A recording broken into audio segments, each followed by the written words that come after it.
Mình là thư ký riêng của sếp lớn Giang Hà. Sếp lớn năm nay 30 tuổi, vẫn còn độc thân vui tính, cho đến khi em gái sếp viết một bài chuyện đồng nhân, công ty bắt đầu xì xào về mối quan hệ giữa mình và sếp. Mình tức đến đỏ mặt luôn, thế là mình nhảy vào nhóm chat gọi sếp, nhưng lỡ tay gõ nhầm một chữ to đùng. Ông Sa, anh nói gì đi chứ? Vừa thốt ra câu đó, cả nhóm nặng như tờ. Còn sếp lớn Giang Hà thì chậm rãi lên tiếng. Để anh nói vài câu nhé. Hôm đó, lúc mình đang lơ mơ làm việc, mình lướt trúng một bài chuyện đồng nhân trên diễn đàn công ty. Mỗi lần có khách hàng đến, sếp lớn Giang Hà lại vào phòng tiếp khách, cùng thư ký nam thân cận ở trong đó hàng giờ liền. Xong việc tiếp khách, anh thư ký mặt đỏ hồng, bước đi còn hơi siêu vẹo. Sếp lớn nhìn dáng vẻ cố gắng của anh ấy, thầm nghĩ, trông đáng yêu thật đấy. Dân mạng đọc xong đồng loạt thở dài, tiếc là không gặp nhau ở nơi lãng mạn hơn. Nhưng mình thì hiểu ngay, đây là đang viết về ai vậy trời? Mình liếc qua tên nhân vật chính trong chuyện. Giang Hà và Kiều, hóa ra là mình với sếp lớn à? Mặt mình đỏ bừng lên tức thì. Trong lòng gào thét oan uổng, mình với sếp chỉ là quan hệ sếp đến nhân viên trong sáng thôi mà. Ngoài tiền lương thì chẳng có gì khác. Còn chuyện sếp lớn khen mình dễ thương, toàn là bịa đặt không có thật. Đúng lúc đó, mình phát hiện Giang Hà đang nhìn mình. Chẳng hiểu sao, mình lại thấy hình như anh ấy vừa cười với mình. Đang ngẩn người ra thì Giang Hà lên tiếng, ngẩn ra đó làm gì? Hợp tác đã xong rồi, đi tiễn khách đi. Mình vội đóng máy tính lại, nở nụ cười lịch sự với khách hàng.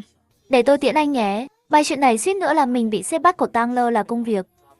Phải tìm cách xử lý bài này sau khi tiễn khách xong mới được. Mình sốt sắng bấm vào xem thông tin tác giả chuyện. Hóa ra tác giả dùng hẳn tài khoản công ty thật. Tên là Giang Du, mình giật mình luôn. Sao lại là em gái của sếp lớn chứ? Đến ngày hôm sau đi làm, mình thấy bài chuyện đồng nhân lại cập nhật mới. Các bạn có để ý không? Bộ VC của anh thư ký lúc nào cũng vừa khít luôn ấy. Từng đường nét đều được tôn lên rõ ràng. Thực ra là do sếp lớn đặt may riêng cho anh thư ký đấy. Mỗi lần sếp nhìn anh thư ký mặc bộ đồ mình chọn, đi qua đi lại trước mặt, ánh mắt cứ như bị hút theo luôn. Chuyện nhỏ như vết thâm mụn thôi.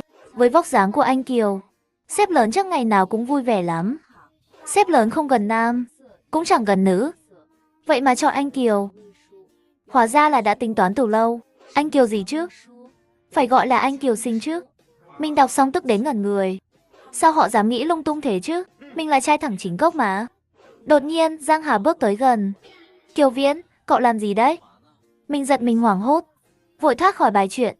Sếp lớn đưa mình một túi hộp quà. Hôm nay mặc bộ này đi. Mình mở túi ra xem. Bên trong là một bộ VC mới tinh, lại còn may riêng cho mình nữa. Mình vội đẩy lại cho sếp. Không có công không nhận thưởng, bộ đồ đắt thế này, sếp giữ lại mà mặc đi. Giang Hà hơi bất ngờ. Cậu không thích màu này à? Mình lắc đầu, không phải không thích, chỉ là nó quý quá thôi. Giang Hà càng ngơ ngác, bộ đồ này có 10 vạn thôi. Quý gì đâu mà quý.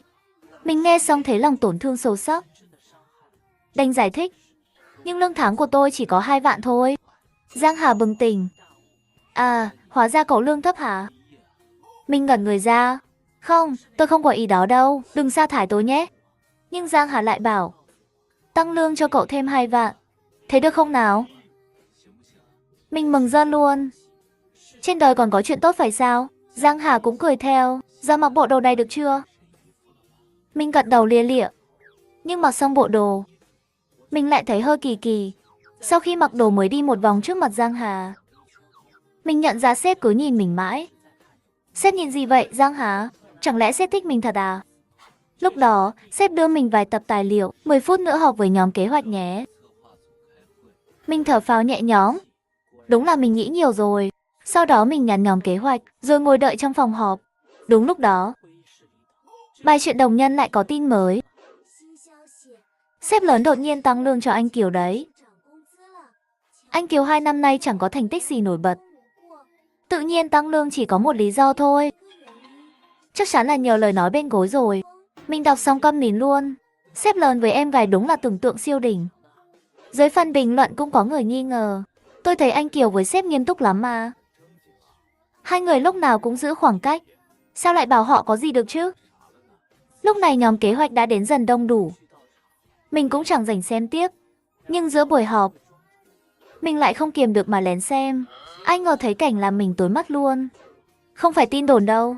Tôi thấy anh Kiều giờ đang mặc đồ khác hẳn bộ lúc sáng đi làm tới công ty. Mà bộ này còn ôm sát người hơn nữa. Khó mà không khiến người ta nghĩ anh ấy với sếp vừa làm gì trong văn phòng. Đây đúng là vu khống trắng trợn. Mình tức đến đỏ cả mắt. Đúng lúc đó, có ai đó gọi mình, ngẩng lên thì chạm mắt với Giang Hà. Giang Hà thở dài, hôm nay học tới đây thôi. Có vấn đề gì thì liên hệ trực tiếp với tôi sau. Nói xong, sếp gọi, anh Kiều, qua đây nào. Mình tưởng sếp sẽ mắng vì lơ là trong họp. Lòng buồn thiêu luôn. Ai ngờ sếp lại sờ chán mình. Nếu ốm thì nghỉ đi. Đừng cố quá, mình cảm động đến nói không nên lời. Trời ơi, sếp lớn tốt với mình thế này, sao họ đặt điều về tôi với sếp chứ? Gần đến giờ tan làm, mình thấy Giang Du tắc mình trong bài chuyện. Anh Kiều ngốc nghếch này. Chắc sếp lớn đã ra tay hết rồi. Mà anh ấy vẫn nghĩ chỉ là chút thân thiện thôi. Mình chẳng hiểu ý gì. Nhưng cũng kệ. Vì giờ đã đến lúc tan làm rồi. Nhưng vừa nghĩ thế xong, mình bị Giang Hà chặn lại. Còn khó chịu không? Mình đáp, sếp ơi, tôi ổn rồi. Giang Hà nghe xong cười nhẹ, vậy đi thôi. Mình ngơ ngác hỏi, đi đâu à? Rồi ngay sau đó, tài xế lái xe tới, đưa mình và Giang Hà đến trước cửa khách sạn 5 sao. Mình ngỡ người luôn. Vội giải thích với Giang Hà, sếp ơi, tôi không được đâu. Tôi là trai thẳng mà. Giang Hà bảo, anh Kiều, chúng ta lên sảnh tiệc tầng 8 thôi. Lúc này mình mới hiểu ra, hóa ra sếp đưa mình đi dự tiệc, nên mới tặng bộ đồ mới. Không hiểu sao, mình lại thấy hơi hụt hẫng. Vào sảnh tiệc rồi, mình mới thấy Giang Hà được săn đón thế nào.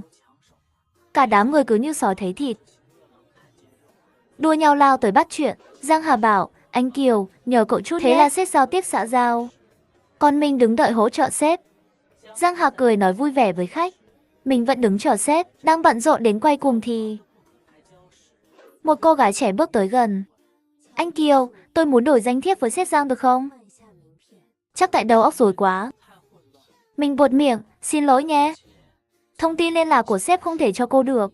Vì tôi là ánh trăng rằm của sếp, đã xa cách 10 năm rồi, nên sếp lớn giờ chỉ muốn tập trung sự nghiệp thôi. Cô gái ngẩn ra vài giây, rồi bừng tỉnh hiểu ra. Ý anh là, hiện giờ hai người đang là một cặp đúng không? Ừ đúng rồi, nhưng mình nhận ra ngay. Lời vừa nói kinh khủng cỡ nào. Không, tôi không có ý đó đâu, nhưng cô ấy lại cười tươi rói. Hóa ra hai người có mối quan hệ thế này. Tệ hơn nữa là, câu này lại bị Giang Hà nghe thấy. Mình sợ đến toát mồ hôi lạnh. Sếp ơi, nghe tôi giải thích đã.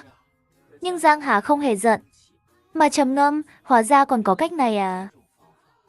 Thế là từ hôm đó, ngoài việc làm thư ký, mình còn kiêm thêm nhiệm vụ giúp Giang Hà đào hoa. Mỗi lần tan làm, sếp đều rủ mình đi ra ở mấy chỗ lãng mạn. Hay có ai đến xin số Giang Hà, mình phải nghiêm mặt từ chối. Và thêm một câu, xin lỗi nhé. Đây là bạn trai tôi, hôm nay Giang Hà đi dự tiệc rượu. Mình như thường lệ đứng đợi ở cửa. Bỗng nhiên, mình thấy ai đó nhét danh thiếp vào cổ áo mình. Đó là một cô nàng quyến rũ hết nấc. Anh Kiều, đây là số của tôi nhé. Mình theo phản xạ từ chối. Sếp Giang nhà tôi không thích con gái đâu. Nhưng cô ấy cắt lời mình ngay. Ai thèm để ý cái mặt lạnh đó chứ. Tôi muốn số của anh cơ. Tiểu thư ký, cho tôi không nào. Đầu mình ngẩn tó te luôn. Sếp chỉ dặn không được cho ai số của sếp, chứ đâu nói mình không được cho ai đâu. Nhưng vừa mở miệng nói được 2 chữ, mình nghe thấy giọng trầm trầm của Giang Hà. Người này là của tôi. Cô nàng nghe xong cười, sếp Giang à, thư ký nhỏ của anh nhìn thế nào cũng là trai thẳng. Chi bằng cho tôi đi. Chuyện của tôi không cần cô lo. Nói xong, sếp kéo mình vào sảnh tiệc. Mình rõ ràng thấy sếp đang bực, mà mình cũng thấy hơi áy náy trong lòng. Nhưng mà, mình với sếp lớn chẳng phải đều là trai thẳng sao? Mình áy náy gì chứ? Dù sao để giữ việc, mình đành ngoan ngoãn nhận lỗi. Xin lỗi sếp, tôi không nên để cô ấy làm vậy. Giang Hà bất ngờ hỏi, sao cậu không từ chối thẳng luôn? Cậu thích cô ta à? Mình định giải thích rõ ràng, nhưng Giang Hà lại cười tự giễu. Đúng rồi, cậu là trai thẳng mà. Đương nhiên cậu thích con gái. Mình nghe xong rối bời luôn ủa. Sếp nói vậy là sao chứ? Đêm đó, Giang Hà uống đến say mềm. Vẫn có người rót thêm rượu. Mình vội ngay. Sếp uống không nổi nữa đâu, tôi uống thay sếp vậy. Mình cầm ly uống một hơi, rồi đỡ Giang Hà rời đi. Xin lỗi nhé, sếp nhà tôi đến giờ giới nghiêm rồi. Tôi phải đưa sếp về đây. Mấy người mời rượu ngơ ngác hỏi. Giới nghiêm gì chứ? Từ bao giờ sếp Giang phải theo giờ giới nghiêm vậy? Mình lạnh lùng đáp. Có chứ, giờ này là do tôi đặt cho sếp đấy.